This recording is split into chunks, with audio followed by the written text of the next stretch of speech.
Suspense.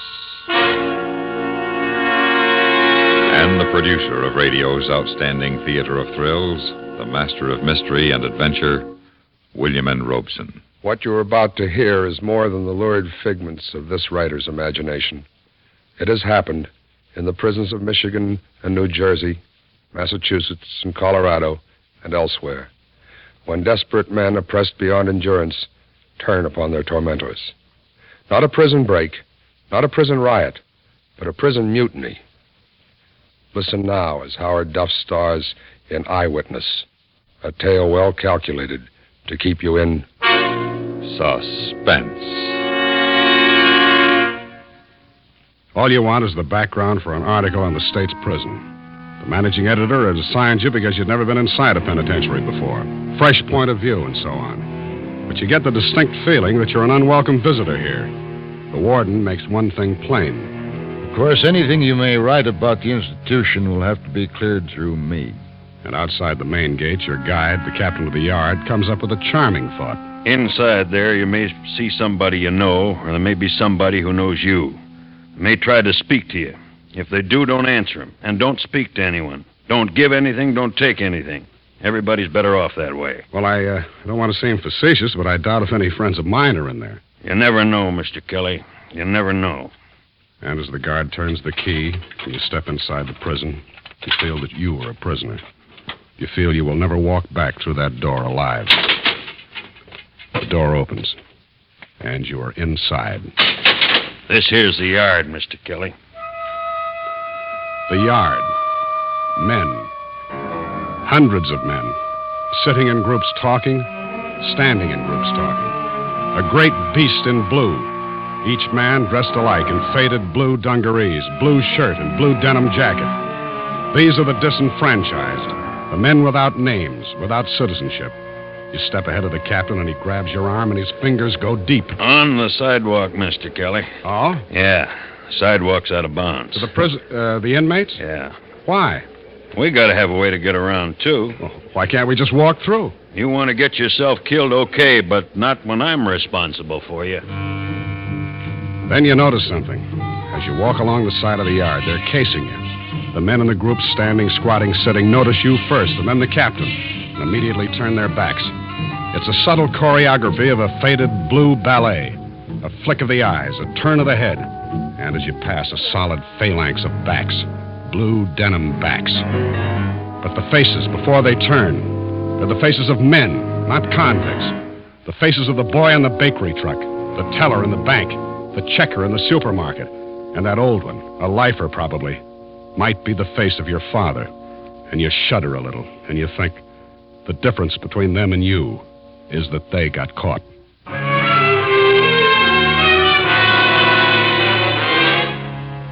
Captain Wolf shows you the dining hall, where dinner begins at 3:30 in the afternoon, in order that 5,500 convicts, eating in shifts, can finish their evening meal by 6:30.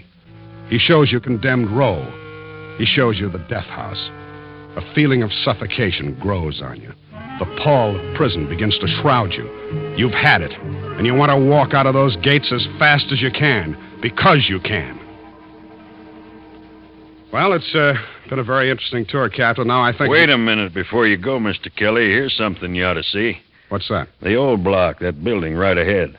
Built more than 100 years ago. Oh? That's where we keep the bad ones. Bad ones? Yeah, in solitary. The tough guys, the deviates. It softens them up fast. Most of them. The old block. A fortress prison. And the date chiseled in its keystone. A.D. 1847.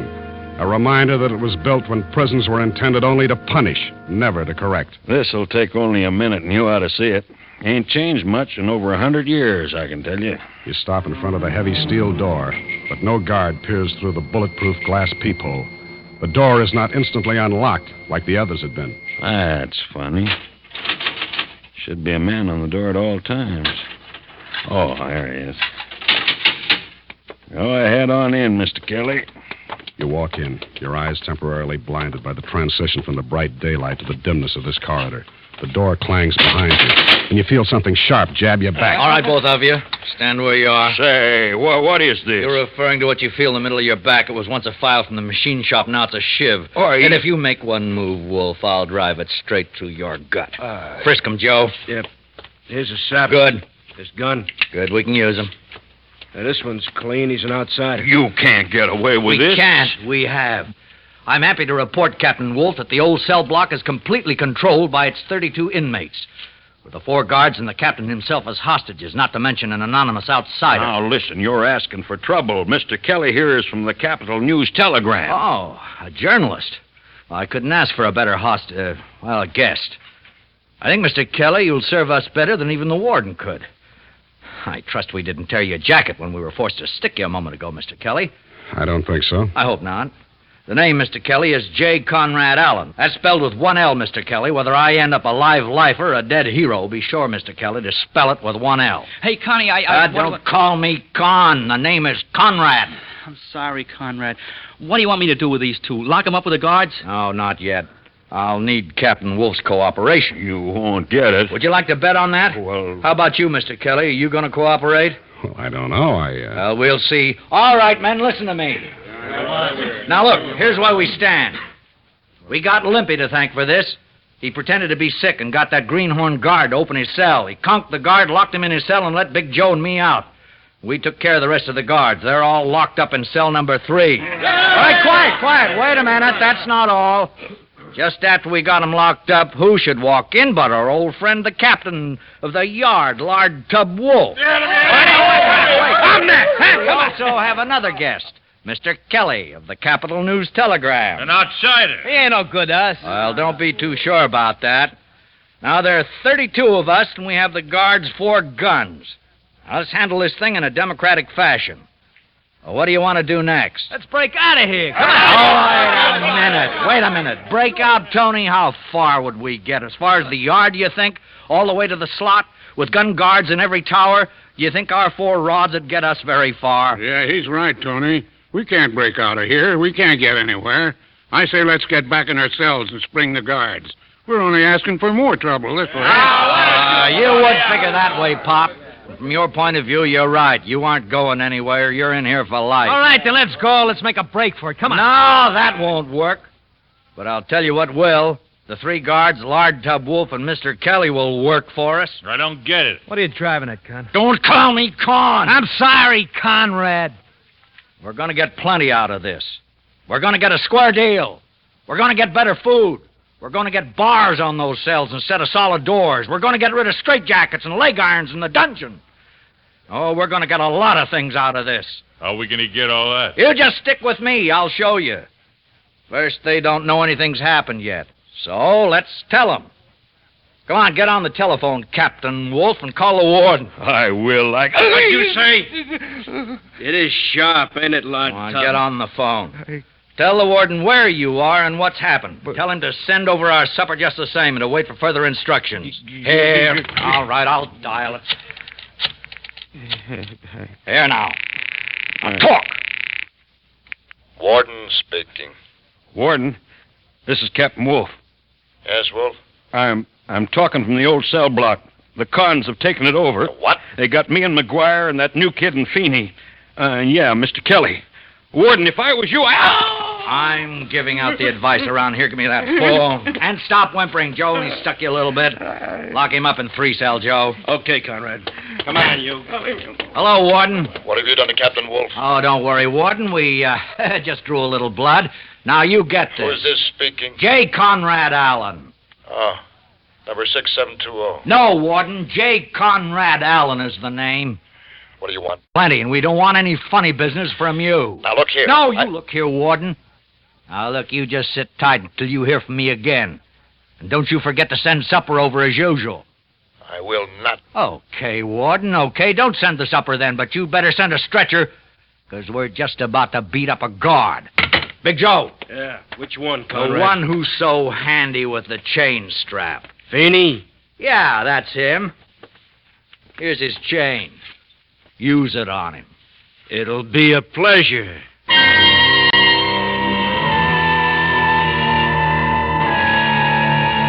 Your throat goes dry as you watch it, and your insides turn over. It's amazing how little time it takes to beat a man into an insensible pulp with a length of chain.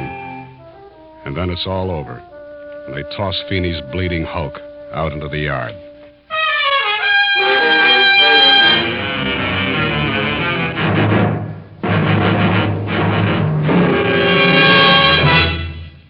You are listening to Eyewitness, starring Howard Duff. A tale well calculated to keep you in suspense. After they've carried Feeney's broken body away, it doesn't take long for supper to arrive. Rolled up to the door on steam carts by frightened trusties. The men of the old cell block fall to with an appetite you can't share. Not only because the soup is greasy and thin, and the bread rough and thick, but also because you've just seen a man nearly beaten to death. Why, you're not eating, Mr. Kelly. I'm not very hungry. I don't blame you. But after a while, you get hungry in here.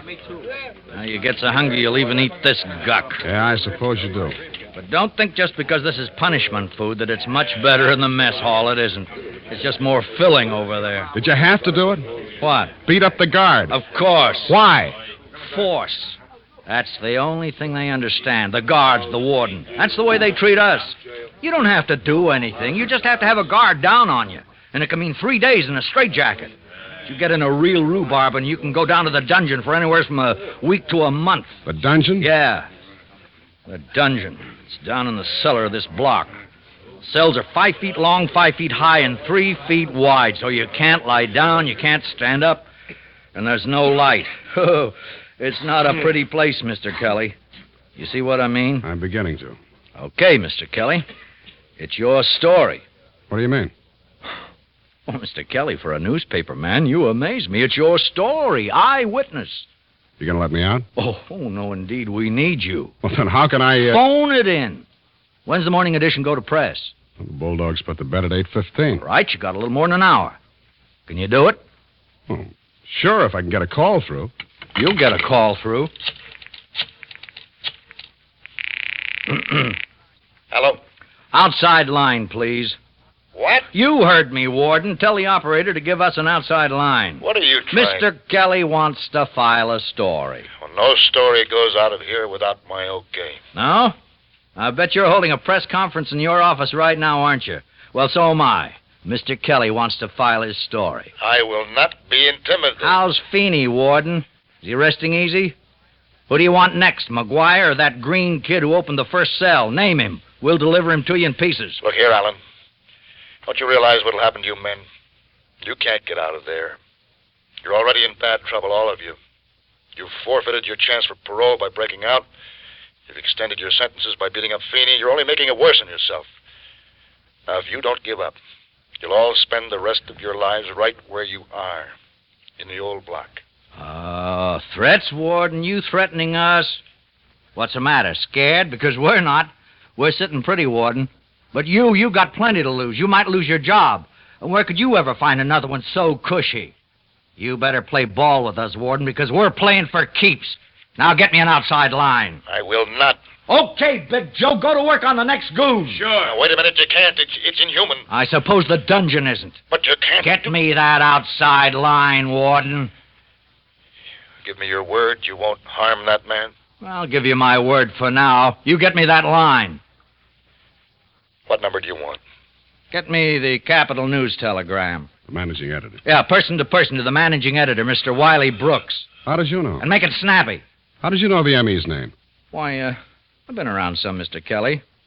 I needn't warn you, I suppose, not to double-cross us. How could I? I don't know, but just don't. You saw what happened to Feeney. Yeah, I saw. But I have to include that in my story. I want you to. It happened. We're not ashamed of it. Oh, and here, you'll want to include this. What's this? A list of demands. Oh, I want to get that in.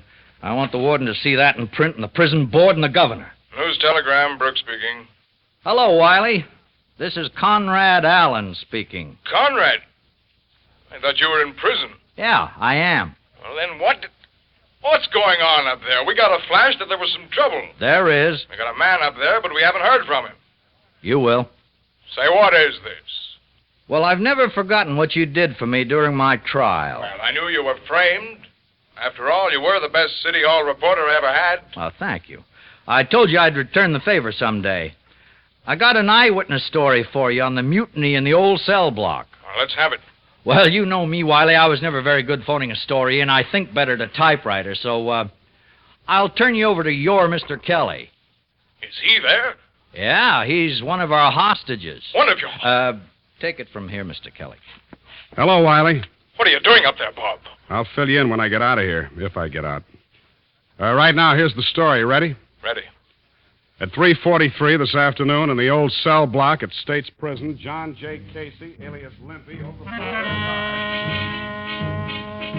You dictate the story as fast as you can, including the mutineers' list of demands. Abolition of the dungeon, better food, abolition of the use of straitjackets, chains, whips, and blackjacks, and no reprisals against the prisoners involved in the mutiny. Well, that winds it up as of this minute, Wiley. Wait a minute. I got something to add. Just a minute. Conrad Allen, that's spelled with one L. I know. He wants to add something. Hello, Wiley. Yes, Conrad. Look, I got 3 guards left. Now, your bulldog still hits the street at 10 p.m., doesn't it? That's right. Well, if they don't meet our demands by midnight, we beat up a guard. The next one goes at 4 a.m., the last one at 8 o'clock tomorrow morning. You can print that. Yeah. Okay, Conrad, but listen. Let Bob Kelly out of there, will you? I need him on this story. Wiley. He's on the story, and we need him. And if they don't give in by 8 a.m. when I run out of guards, I'll need your Mr. Kelly very badly. You hear it, you don't believe it. And then you think of Feeney. You're not so sure. The time drags on. Some of the men go back to their cells to sleep in the unaccustomed half-freedom of open doors. A couple of them pull the doors quietly shut because sleep is impossible with the doors open. 8 o'clock. 9 o'clock. 10. Well, paper's on the street now. 11 o'clock. The tension mounts. Slowly, Conrad's midnight deadline approaches. The hands creep toward 12. They meet, point upward. 10 seconds. 15. Nothing happens. Okay, boys. Who's next? How about McGuire, the blackjack specialist? Use his own on him. Okay, Conrad. Warden speaking. Send a stretcher, Warden. McGuire will be ready for you in 5 minutes. Here's your answer, Conrad. Hey, the lights! Somebody turned off the lights! So that's the way he wants it.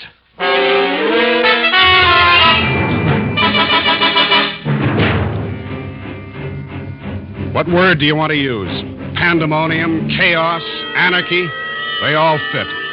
While the screaming guard is beaten into unconsciousness, the roaring men break apart the wooden furniture, dump the cots over the balconies, rip open the mattresses, and build a fire in the middle of the cell block. And at last, after the guard has been dumped into the yard and carried away, their anger subsides into sullen silence.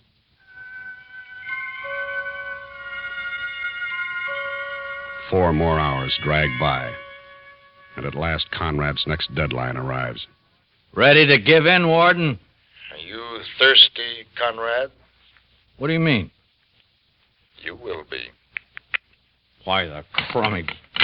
Hey, Limpy. Yeah. Turn on the water tap in your cell. Huh? Turn it on. It's just a trickle. It stopped. Well, come here. Yeah, Conrad. Look, keep it to yourself, you understand? Yeah, but what does it mean? They turn off the water? Well, just keep it to yourself. Don't tell the other guys. Oh, they'll find out soon enough. Yeah, but let's not tell them, huh? Let them find out by themselves. Look here, Conrad, don't you see they got you licked? No, they haven't, Mr. Kelly. They're scared. They're plenty In scared. the name of humanity, why don't you stop this? Stop now? We can't stop. Hey, Conrad. Something's going on outside. What is it? I can't tell. Sounds like digging out and back. Well, can't you see? You kidding? We ain't got no lights, remember? And the yard lights are out. Time to throw him another bone. Which one this time? How about the Greenhorn Kid? Oh, but he's the one who let me out. Well, he's a guard, isn't he? Go to work on him.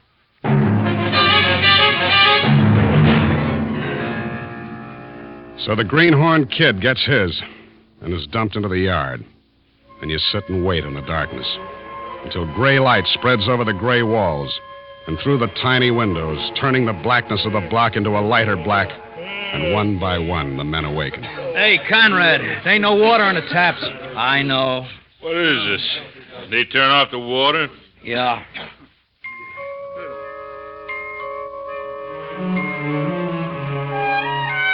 Another hour goes by, and it's breakfast time. Hey, Conrad, when do we eat? We wait and see. But I'm hungry. We wait. 8 o'clock, that's the deadline.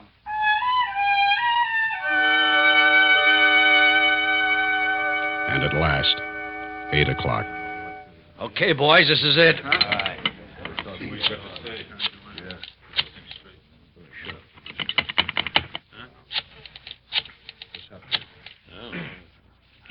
What the... Well, what's the matter, Conrad? Phone, kid. They cut off the phone. What? Gee, Conrad, what we gonna do? We got no lights, no water, no phone, no food. I told you, son. We better give ourselves up. Oh, go back into your cell and get lost, Pop. But what are we going to do, Conrad? Well, boys, how would you like a little exercise? Huh? Big Joe, Yeah. unlock the lard tub. With pleasure. Come on, give him to me. Come on. Now, boys, with Lard Tub Wolf, it's going to be different. Everybody gets a crack. Because everybody's got unfinished business with Tub, isn't that right? Okay, Big Joe. Handcuff his arms behind him and stand him up by the door. All right, now, boys, line up. But, fellas, be fair. You guys at the head of the line go a little easy so the fellas at the end still have something left to work on. Okay, go to work.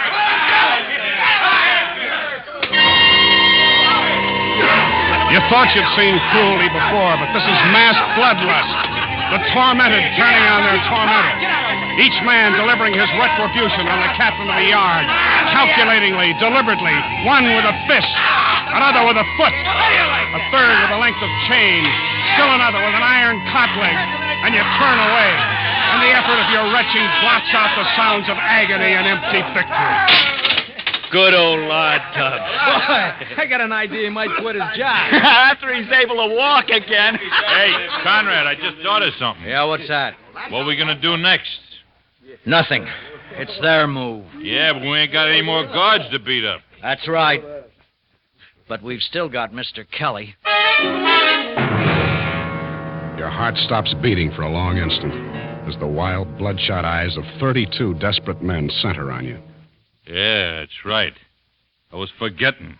We still got Mr. Kelly. Now, wait a minute, Conrad. He ain't done nothing to us except do us a favor. He got the story out for us. Now, listen, boys, let's not get ethical. We're all in this all over our heads. If Mr. Kelly's what it takes to win our point, we'll use Mr. Kelly. Now, look, I don't think You're it's right. not supposed to think. I'll do the thinking. You agree with me, don't you, Kelly? You'd do the same thing if you were in my place, wouldn't you? You're asking me. You don't know how long you sit there across the table from Conrad. Time has stopped. You wait. Conrad waits.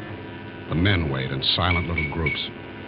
You wait for the next move, the warden's move, and at last it comes. You men in the old cell block. Hey. What's that? Yeah, just pulled a loudspeaker truck into the yard. Where? Oh, yeah. Can you hear me? I'll break out this window. Yeah, Warden, I hear you. I'm not talking to you, Alan. I'm doing the talking for the guy. I'm talking to all of you men. I've just come from a meeting with the prison board and the governor. We're in agreement that we will not permit the authority of this state to be bullied by a tiny group of men who haven't even the rights of citizens. Make it simple, Warden. You turning us down? I'm willing to discuss your grievances with you, but I will not be forced to give in to your demands. That's final. Now, men, I urge you, come out of there peaceably, and we'll see what can be done for you. Thanks a lot for nothing, Warden. We'll sit tight. Men, don't listen to Alan. He must be crazy to keep you there, and I think he is keeping you there. Now listen to me. I've cut off your lights, your water, your food. I could let you rot in there, but I don't want to do that. Come out peaceably. Ah, go blow it. All right. I will. My watch says 17 minutes after 9. Exactly 9:30, I will blow up the cell block. You're bluffing. You think so? During the night, we planted dynamite all around the building. Hey, Conrad, you remember I said I heard noises out there during the night, huh? Yeah. You men, don't listen to Alan. Listen to me. Now, you've got 12 and a half minutes to make up your minds. You're forgetting something, Warden. We still got the newspaper reporter in here, Mr. Kelly. I can't be responsible for him. I got all my guards out. I won't bargain any further. There's just a little more than 12 minutes. Think it over, boys. Well, Mr. Kelly, looks like you aren't as valuable as I thought you'd be. I'm sorry about that. Well, we're licked. We gotta give in. Give in! Give in after we've gone this far? Give in and lose everything? Do you realize that in this state they can give us all life for what we've done so far?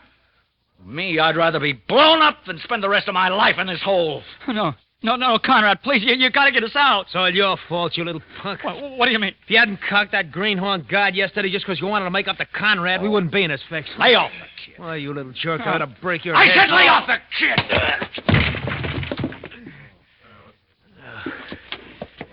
You made a lot of mistakes, Conrad. This is one too many.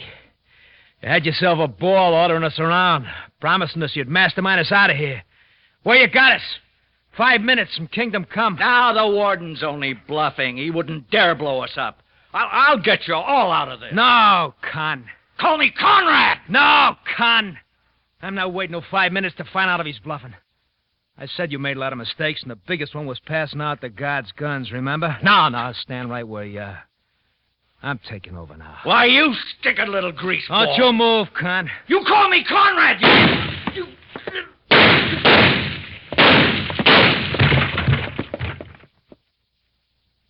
Less than 5 minutes, boys. I'm going out.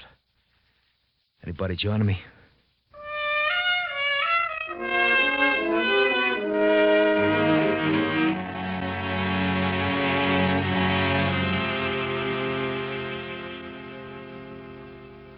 Mr. Kelly, I feel I must apologize for the inconvenience and discomfort you suffered.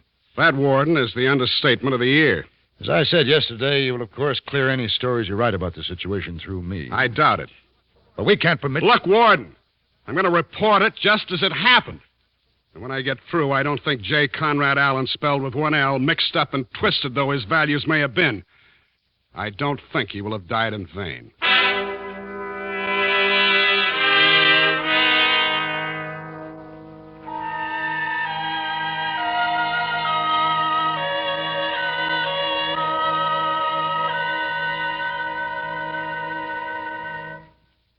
Suspense, in which Howard Duff starred in Eyewitness, written, directed, and produced by William N. Robeson. Listen. Listen again next week when we return with Herbert Marshall in Back for Christmas, a tale well calculated to keep you in suspense. Supporting Mr. Duff in Eyewitness were John Daner, Lou Merrill, Joe Kearns, Jack Crucian, Curt Falkenberg, Barney Phillips, Tony Barrett, Dick LeGrand, and G. Stanley Jones. The original musical score was composed and conducted by Jerry Goldsmith. Every weekday evening, most of these same stations bring you three of the greatest stars in all show business, Bing Crosby and Amos and Andy. In their music hall, Amos and Andy let still another star, the Kingfish, join the proceedings as they play host to lady wrestlers, symphony conductors, and anyone who will make music or laughter or both. Hear them every weekday night on CBS Radio.